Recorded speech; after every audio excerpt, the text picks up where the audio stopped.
Assalamualaikum warahmatullahi wabarakatuh. Halo, selamat pagi Ibu Dwi dan teman-teman sekalian. Pada kesempatan kali ini, kami ingin menyajikan video pembelajaran mengenai cara menginput AJP PT Adil Sejahtera di software Accurate. Pada bukti memorial pertama dengan nomor BM12-1, terdapat data penyesuaian akhir periode.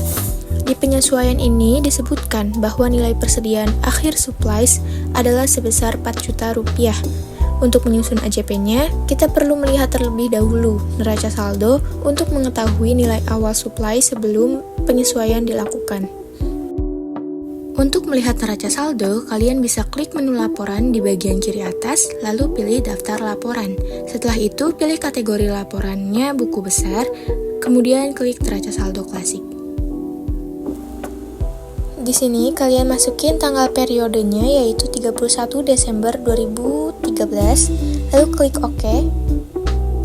Nah, sekarang kita lihat saldo awal supplies-nya yaitu sebesar Rp7.300.000. Karena di akhir periode tersisa 4 juta rupiah, maka selisihnya kita catat sebagai beban karena itu menunjukkan jumlah supplies yang sudah dipakai selama periode berjalan. Untuk menginput AJP-nya, kita klik buku besar pada menu penjelajah, lalu pilih bukti jurnal umum. Di sini kalian masukin nomor buktinya yaitu BM12-1 dan tanggalnya yaitu 31 Desember 2013. Pada description-nya kita tulis AJP-01. Untuk jurnalnya yaitu supplies expense, pada supplies senilai Rp3.300.000.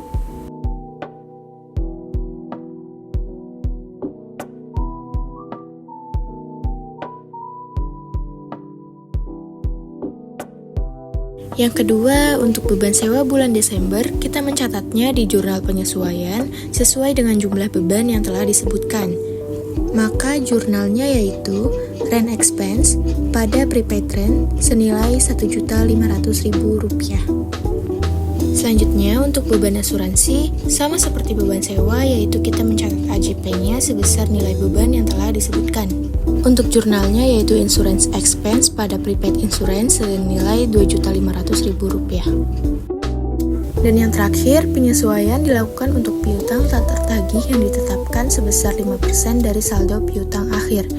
Jurnal penyesuaiannya adalah dengan mencatat akun bad debt expense atau beban kerugian piutang pada allowance for doubtful debt atau cadangan kerugian piutang. Sebelum mencatat jumlahnya, kita perlu menghitung terlebih dahulu. Caranya adalah dengan membuka neraca saldo lalu melihat saldo accounts receivable. Kemudian mengalihkan saldo tersebut dengan 5%. Setelah itu, hasilnya dikurangi dengan saldo awal akun allowance for doubtful debt untuk mendapatkan nilai penyesuaian yang akan dicatat di jurnal.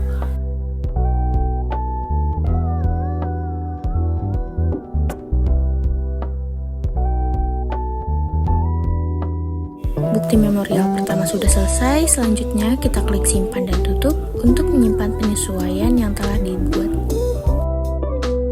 Bukti memorial selanjutnya adalah dokumen bernomor BM12-2. Memo ini dikirim oleh Indrayana kepada bagian teknisi akuntansi yang berisi penjelasan bahwa rekening koran dari BCA KCP menunjukkan saldo sebesar Rp146.507.500 pada tanggal 31 Desember 2013. Terdapat perbedaan saldo yang disebabkan oleh yang pertama, adanya pendapatan jasa giro sebesar Rp1.500.000. Lalu yang kedua, ada beban administrasi bank sebesar Rp250.000.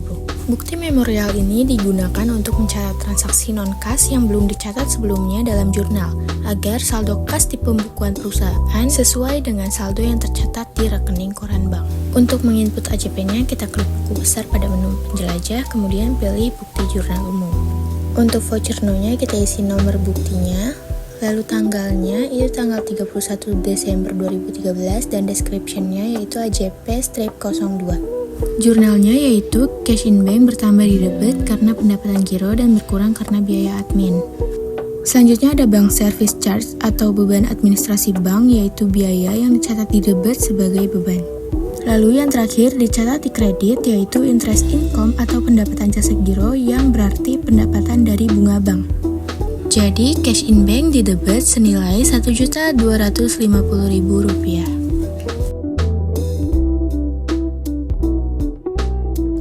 Lalu, interest income atau pendapatan jasa giro senilai Rp1.500.000 di kredit.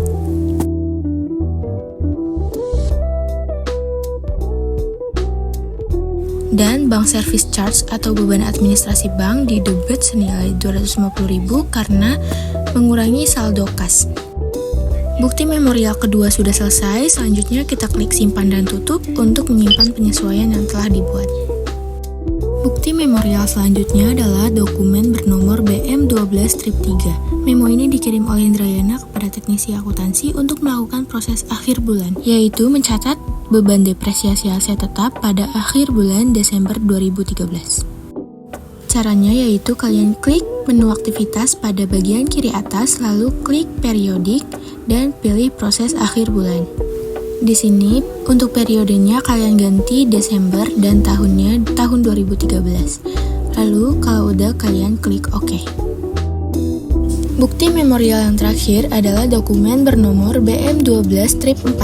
Dokumen ini digunakan untuk menutup saldo PPN masukan atau PPN income dan PPN keluaran atau PPN outcome. Kemudian memindahkannya ke akun PPN yang masih harus dibayar atau PPN payable. Caranya masih sama, kalian tinggal klik buku besar pada menu penjelajah dan klik bukti jurnal umum. Lalu kalian masukin voucher now-nya dengan bukti nomor BM12-4 dan tanggalnya yaitu tanggal 31 Desember 2013. Lalu pada kolom description diisi AJP-04. Lalu untuk jurnalnya, kalian di sini isi dengan PPN outcome. Lalu tambah akun dengan akun PPN income. Dan yang terakhir adalah PPN payable di kredit. Sebelum mengisi nominal, kita perlu terlebih dahulu mengecek saldo PPN masukan dan PPN keluaran. Caranya yaitu buka menu laporan, klik daftar laporan. Pada kategori laporan, pilih laporan pajak Indonesia. Kemudian pilih daftar PPN masukan untuk melihat saldo PPN yang sudah dibayarkan. Di sini kalian masukkan tanggal periode berjalannya, yaitu tanggal 1 Desember 2013 hingga 31 Desember 2013. Saldo ini yang akan kita masukkan di jurnal penyesuaian. Lakukan langkah yang sama untuk melihat daftar PPN keluaran.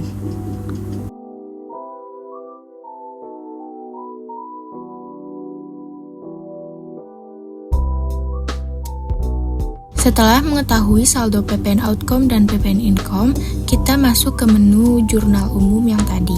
Lalu, kita masukkan saldo PPN outcome di sisi debit senilai Rp83.190.000 dan sisi kredit yaitu PPN income senilai Rp59.680.000 dan selisih antara PPN outcome dan PPN income dicatat ke akun PPN payable yang diletakkan di sisi kredit jika PPN keluaran lebih besar atau di debit jika PPN masukan lebih besar.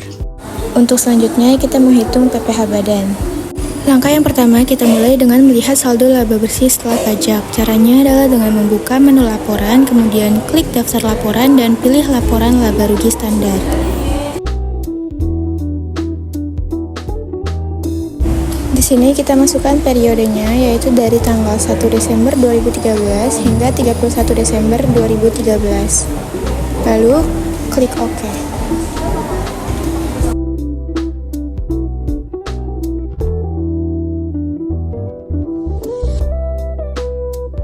Yang pertama, kita mulai dengan melihat saldo laba bersih setelah pajak. Saldo tersebut kemudian ditambahkan dengan income tax expense, selanjutnya hasilnya ditambah dengan 50% dari maintenance expense, kemudian ditambah lagi dengan bad debt expense, lalu setelah itu dikurangkan dengan interest income, dan hasil akhir dari perhitungan tersebut kemudian dikalikan dengan tarif PPh badan sebesar 28%.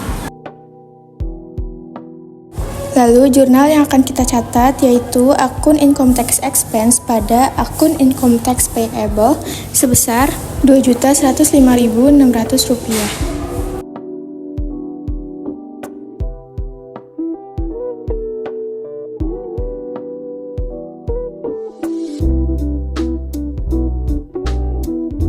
Lalu kalau sudah, kita klik simpan dan tutup.